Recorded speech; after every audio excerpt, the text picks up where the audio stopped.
এরে এটা মৃণাল নাকি? হ্যাঁ জ্যাঠা, আমি মৃণাল। এতদিনে বুঝি মনে পড়লো তোর যে তোর একটা বাড়ি আছে, পরিবার আছে, বিধবা মা আছে? হুম।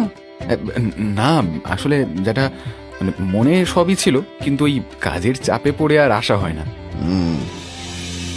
কাজ আমরাও করেছি মৃণাল, কিন্তু বাপ মরে যাবার পরে যে একটিবার দেখতে যাব না, এমন কাজের মুখে ঝাঁটা মারি বাপু। জ্যাঠা, সম্মান দিয়ে কথা বলছি বলে যা মুখে আসছে তাই বলবে নাকি তুমি?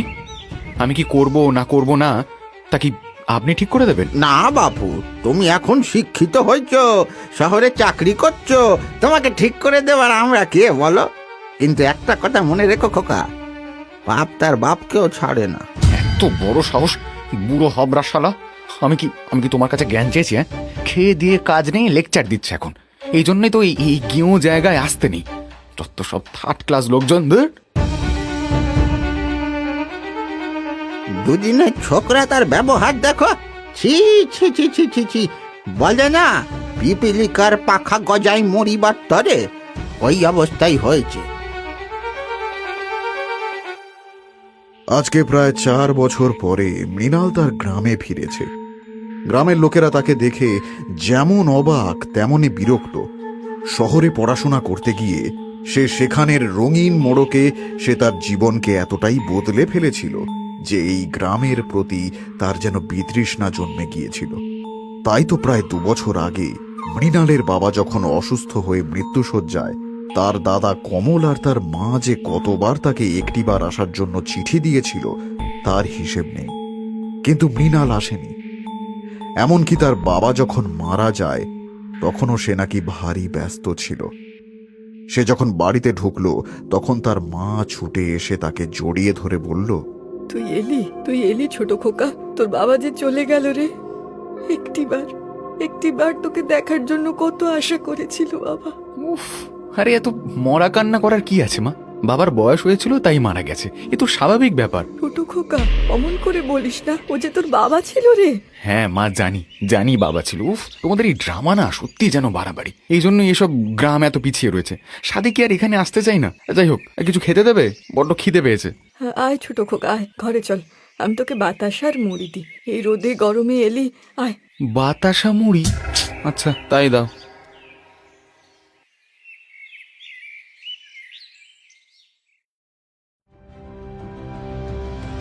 আমি একটা কথা বুঝতে পারি না মা, এই গ্রামের লোকের সমস্যাটা কি বলতো?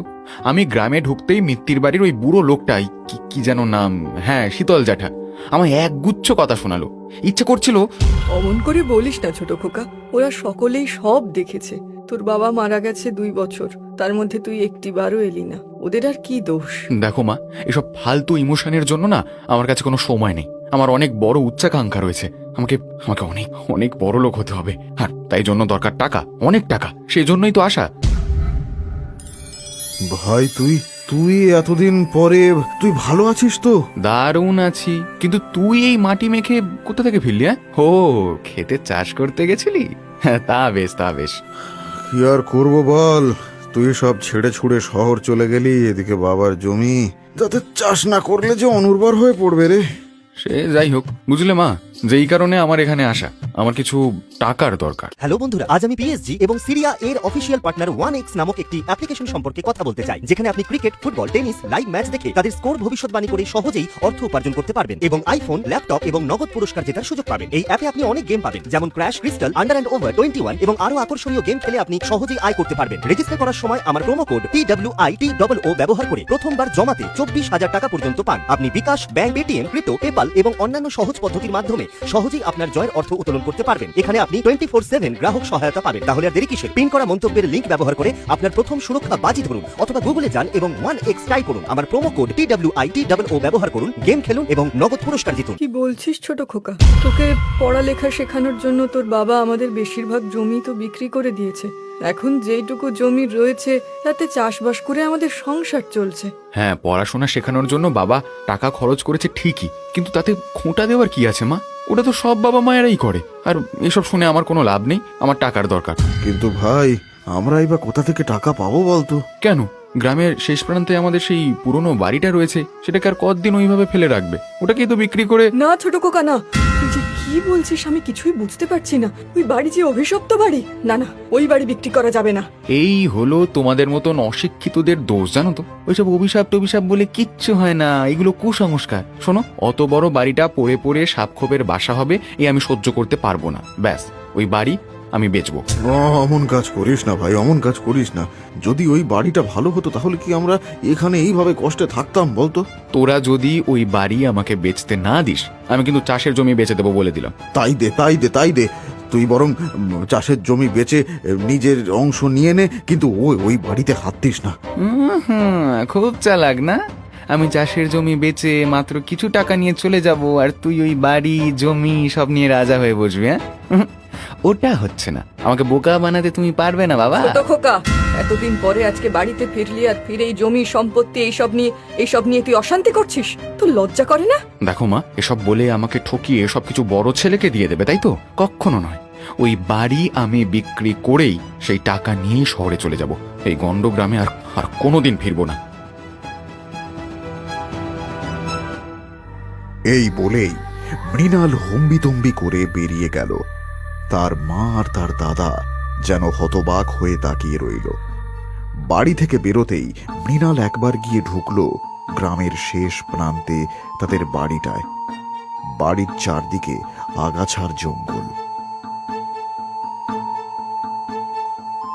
দেওয়ালগুলোতে শ্যাওলা জমে রয়েছে। মৃণাল বাড়িটার মধ্যে ঢুকতেই একটা অদ্ভুত গন্ধ তার নাকে এসে ঢুকলো। সে মনে মনে বলল, বাড়িটা পুরনো তাতে সন্দেহ নেই, কিন্তু এটাকে এইভাবে ফেলে রাখলে চলবে না। আমাকে তাড়াতাড়ি এই বাড়িটা বিক্রি করার জন্য লোক খুঁজতে হবে। যাই, গ্রামের চায়ের দোকানে গিয়ে দেখি।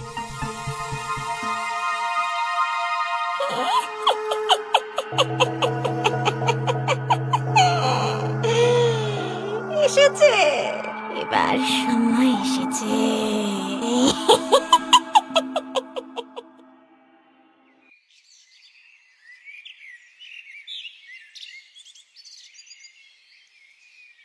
এই, একটা দুধ চা, চিনি কম দিয়ে করবি। আরে মৃণাল না, কতদিন পরে তা আছিস কেমন? তোর তো দেখাই পাওয়া যায় না। শহরের ব্যস্ত জীবনে আর সময় কোথায় ভাই? এই যে তোদের মতন বসে বসে আড্ডা দেওয়ার মতন ফাঁকা সময় তো আর আমার কাছে নেই না। তাই নাকি? তা হঠাৎ এই গ্রামে কি মনে করে? আরে দেখ না, এবার এসেছি বাড়ি বিক্রির জন্য। নইলে এই গন্ড গ্রামে থাকতে আমার গা গুলো। তোদের বাড়ি মানে ওই গ্রামের শেষ প্রান্তরে? হ্যাঁ, ওটাই। সেই কবে থেকে পড়ে রয়েছে, এবার ঠিক করেছি বেচে দেব। দেখ না, যদি কোনো খদ্দের পাস। কিছু মনে করিস না ভাই, ওই বাড়িটা ঘিরে যেসব ভুতুরে গল্প টল্প রয়েছে না, ওটা কি আদৌ কেউ কিনবে? এটাই, এই ধরনের ইলিটারেটের মতন কথার জন্যই তোদের কখনো উন্নতি হবে না, জানিস তো? বলি, উপকার করতে যখন পারবি না, এসব ফালতু কথা বলে সময় নষ্ট করিস কেন? হ্যাঁ মৃণাল, মুখ সামলে কথা বল, ঠিক আছে? দুদিন শহরে গিয়ে ধরাকে সরাগান করছিস, তাই না? হ্যাঁ, বলি খুব অহংকার হয়েছে তোর, খুব দেমাক হয়েছে, তাই না? স্বাভাবিক, অহংকার করার মতন জিনিস আছে তাই করছি। এবার কেটে পড় দেখি তোদের সব হাবি জাবি লোকজন, অকম্যের ঢেঁকি সব কটা।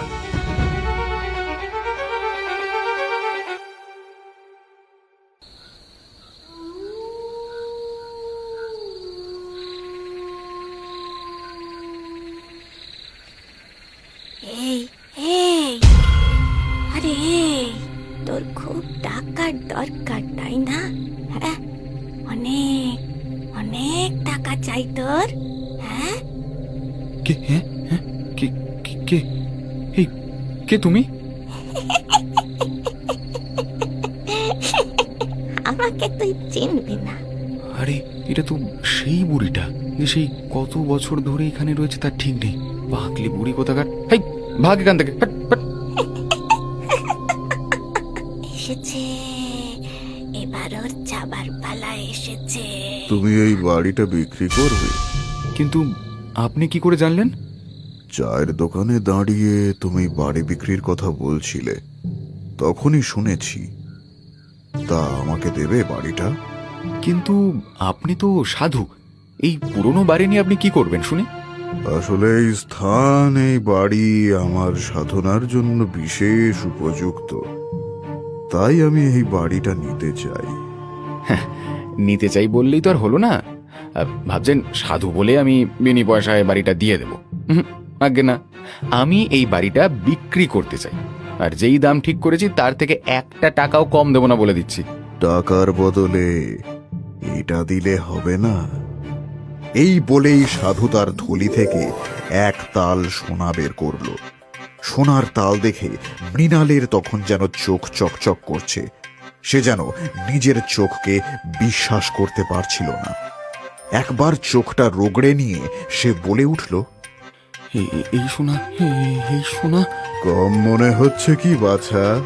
বেশ, আমি না হয় আরো এক তাল সোনা দেব, কিন্তু এই বাড়িটা আমার চাই। মানে এত সোনা? হ্যাঁ হবে, খুব বিক্রি হবে। আমি কালকেই কাগজ বানিয়ে সই করে দেবো। এই বাড়ি তোমার হলো। কাগজ বানাবার কি দরকার? কাগজ যে বানানোই রয়েছে রে। কি মজা!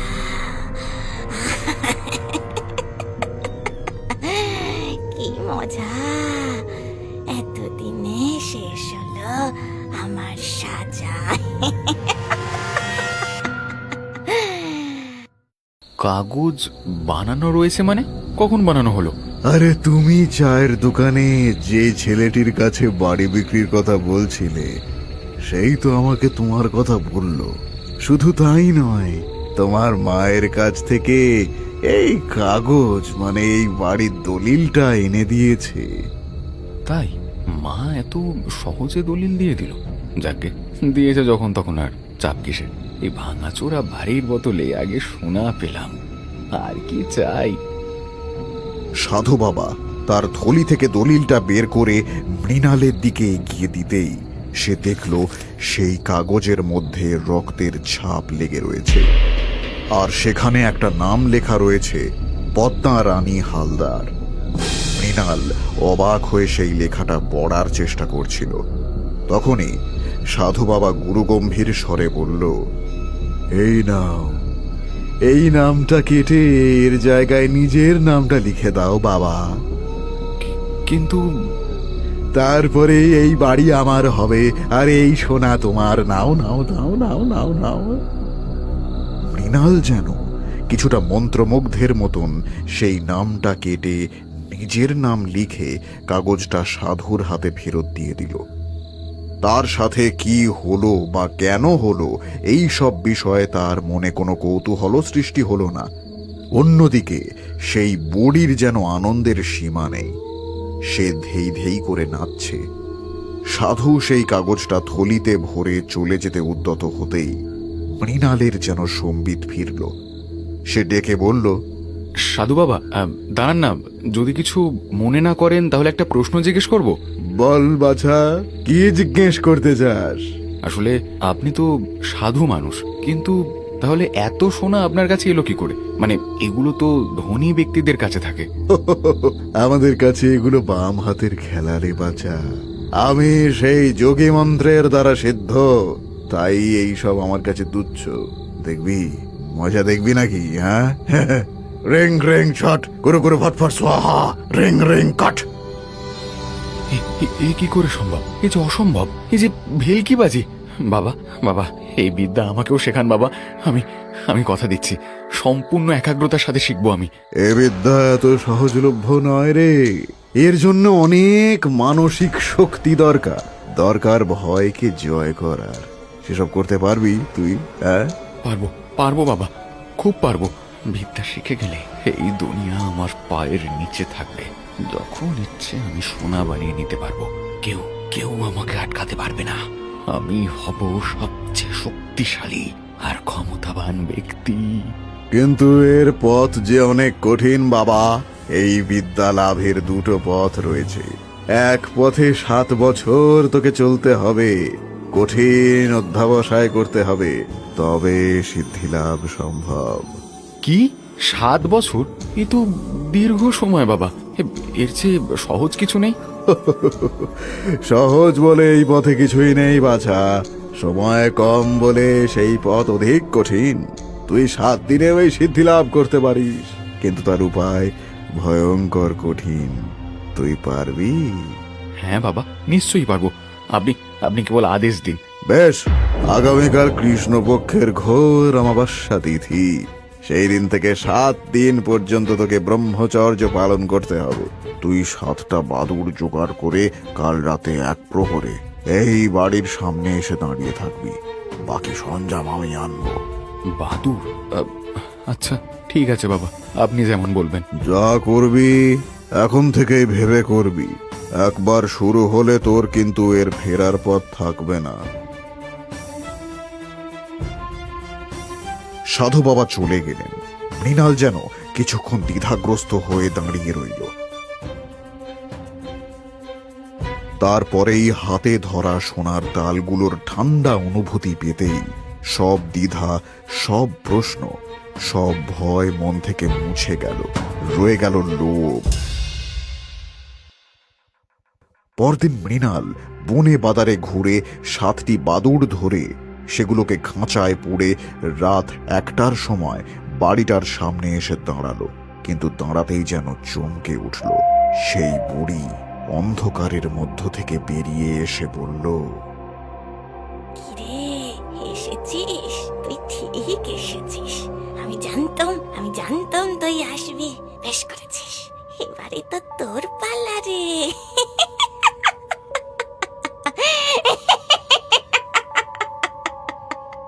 ও বাবা, ও সেই বুড়ি!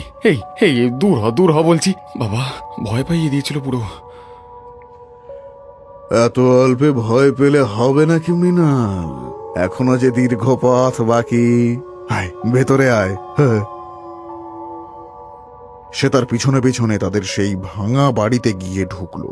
এতদিন পড়ে থেকে বাড়িটার যে এমন দুর্দশা হয়েছে সেটা আজকে মৃণাল বুঝতে পারল।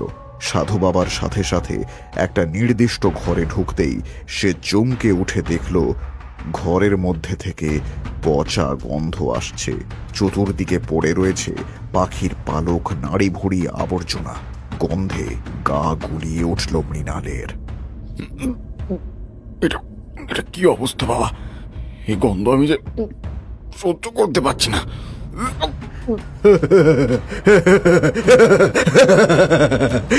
এ তো সবে শুরু মৃণাল। নে ওই আসনে গিয়ে বস আর এই বাদুড়গুলো আমাকে দে দে। আজ থেকে ঘৃণা, ভয়, খিদা এগুলো তোকে ত্যাগ করতে হবে, তবেই মোক্ষ লাভ। মৃণাল বিস্ফারিত চোখে দেখল সাধু ও বাদুড়গুলোকে আগুনের মধ্যে দিয়ে একে একে পোড়াতে শুরু করলেন, যতক্ষণ না সেগুলো কুচকুচে কালো হয়ে গেল। তারপরে শুরু করলেন মন্ত্রোচ্চারণ। ওম ট্রাম ক্রং নমঃ কুরু কুরু ঘর স্বাহা। ওম নমঃ অপবিত্র পবিত্র নমঃ কুরু কুরু স্বাহা। এই নে এই ভোগের প্রসাদ। আগামী 7 দিন তোকে কেবল এই আহার গ্রহণ করতে হবে। হ্যাঁ, কি বলছেন বাবা? এই এই বাদুর খেতে হবে আমাকে? না না, আমি আমি আমি আমি পারবো না। আমি আগেই বলেছিলাম এই পথ থেকে ফেরার উপায় নেই। এখন তুই এই কাজ সম্পূর্ণ না করলে তোর চরম মৃত্যু অনিবার্য। তুই বল, তুই কি সেটা চাস? না না না না না না, আমি করব। আমাকে করতেই হবে। এবারে আমার কথা মন দিয়ে শোন। আগামীকাল থেকে তুই এই বাদুড়গুলো আহার হিসেবে গ্রহণ করবি। ধীরে ধীরে তোর শরীরে পরিবর্তন দেখা যাবে।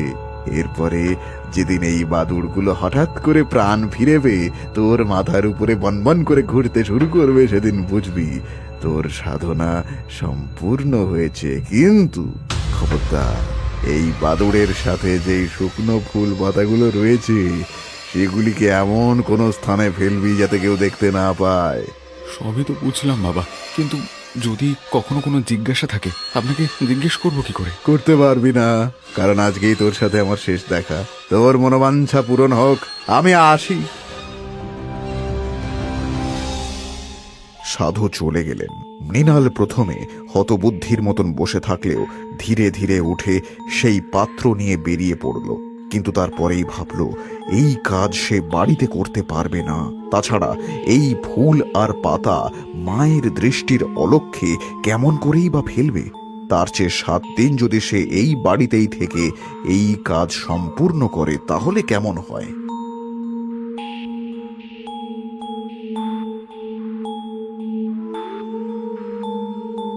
এই বাড়ির বাগানের মধ্যে আমি বরং পাতা আর ফুলগুলোকে পুঁতে দিই, তাহলে আর কেউ টের পাবে না। যেমন ভাবা তেমন কাজ। প্রথম দিন মৃণাল ভেবেছিল যে এই বাড়ির একটা ঘর পরিষ্কার করে তারপর সেখানে থাকবে, কিন্তু হলো তার উল্টোটা। প্রথম দিন সেই কালো দুর্গন্ধযুক্ত বাদুরটা যখন মৃণাল মুখের কাছে আনলো তখন তার মনে হলো বিশ্ব ব্রহ্মাণ্ড ঘুরে গেছে। তার মনে হলো এই সব ছেড়ে ছুটে চলে যেতে, কিন্তু পরক্ষণেই সাধুর সাবধান বাণী মনে পড়তেই সে সেটাকে খেয়ে ফেলল। সঙ্গে সঙ্গে বমি হয়ে গেল। হে ভগবান, এ কি করলাম আমি? এই বাড়ি বিক্রি সোনা দিয়ে আমি তো দিব্যি শহরে চলে যেতে পারতাম, সেখানে এই লোভের ফাঁদে পা দিয়ে উফ। কিন্তু মৃণালের এই মনোভাব বেশিক্ষণ স্থায়ী হলো না। 1 দিন, 2 দিন, 3 দিন যখন পেরিয়ে গেল তখন এই সব যেন তার গা সওয়া হয়ে গেল। নোংরা ঘর, দুর্গন্ধযুক্ত পরিবেশ আর পচা গলা মৃত বাদুড়। 5 দিনের দিন মৃণালের শরীর যেন ভারী লাগছিল। মনে হচ্ছিল মাথার উপরে কয়েক মন বোঝা চাপানো রয়েছে। যখন 7 দিনের দিন মৃণাল সেই বাদুড়টা মুখের কাছে ধরল তখনই ঘটল সেই ঘটনা। মুহূর্তের মধ্যে বাদুড়টা তার মাথার উপরে উঠে বনবন করে ঘুরতে শুরু করলো। তার সাথে সারা ঘরে ছড়িয়ে পড়ল এক তীব্র অট্টহাসি আর মরা পচা গন্ধ। মৃণালের মনে হলো তার শরীরটা যেন হালকা হয়ে গেছে, যেন তার মাথা নেই, হাত নেই, পা নেই। এটা কি হচ্ছে আমার সাথে? আমার শরীরটা আমার আমার শরীরটা তো হালকা লাগছে কেন?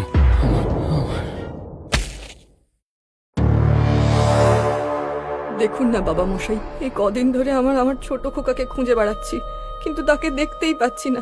গতকাল গ্রামের এক ছেলে বলল সে নাকি তাকে এই বাড়িতে দেখেছে। এদিকে আমরা যখন বাড়ির মধ্যে ঢোকার চেষ্টা করছিলাম তখন পাচ্ছি না। এই বাড়ির কাছে গেলেই যেন কিছু একটা ছিটকে ফেলে দিচ্ছে, কিন্তু এই বাড়িতে যে কি করছিল ভাই তা তো আমরা বুঝতেই পারছি না। এই বাড়ির মধ্যে থেকে আমি মরা পচার গন্ধ পাচ্ছি। এই বাড়িতে এমন কিছু ঘটেছে যেটা অপ্রাকৃতিক। কি বলছেন বাবা মশাই? তোর ছেলেটা ভালো আছে তো? ছোট খোকা, ছোট খোকা! মায়ের ডাকে যেন ঘরের মধ্যে কিছু একটা হলো। নোংরা ঘরের মেঝেতে পড়ে থাকা মৃণাল নড়ে উঠল। সে চোখ খুলে দেখল নিজেকে। সে হাত দিল কাছেই পড়ে থাকা পাত্রের উপরে। নিমেষেই সেটা সোনার হয়ে গেল।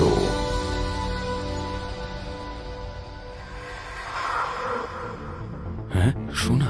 আমার স্পর্শতে সোনা হয়ে যাচ্ছে যে, কিন্তু কিন্তু আমি কাল থেকে কতবার চেষ্টা করেও এই বাড়ির বাইরে যেতে পারিনি। এই দরজা, এই জানলা কোনো কিছু খুলছে না, কিন্তু কেন? সর্বনাশ হয়ে গেছে। আমার বলতে খারাপ লাগছে, কিন্তু তোমার ছেলেকে আর কখনোই তুমি ফিরে পাবে না। তার উপরে পিশাচ ভর করেছে। বলা ভালো, এই পথ সে নিজেই চয়ন করেছে, কিন্তু বোঝেনি যে তার অজান্তেই এই পিশাচ অন্যের ঘাড় থেকে তার ঘাড়ে এসে পড়েছে।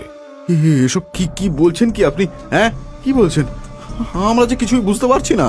আমি জানি না সেই সাধু আর ওই বুড়ির মধ্যে কি সম্পর্ক ছিল, কিন্তু সাধু তোমার ভাইকে বলেছিল শুকনো ফুল আর পাতা এমন কোথাও ফেলতে যাতে কেউ না দেখতে পায়, আর সে সেগুলোই বাড়ির উঠোনে পুঁতে দিয়েছে, যার ফলে চিরকালের জন্য সেই বাড়ির মধ্যেই আটকে পড়েছে। ছোট খোকা, তুই এ কি করলি ছোট খোকা? কি সর্বনাশ করলি! আমাকে আমাকে ক্ষমা করে দাও মা, আমাকে ক্ষমা করে দাও। আমি তোমার চোখের জলের যোগ্য নই। আমি যা করেছি এটাই হয়তো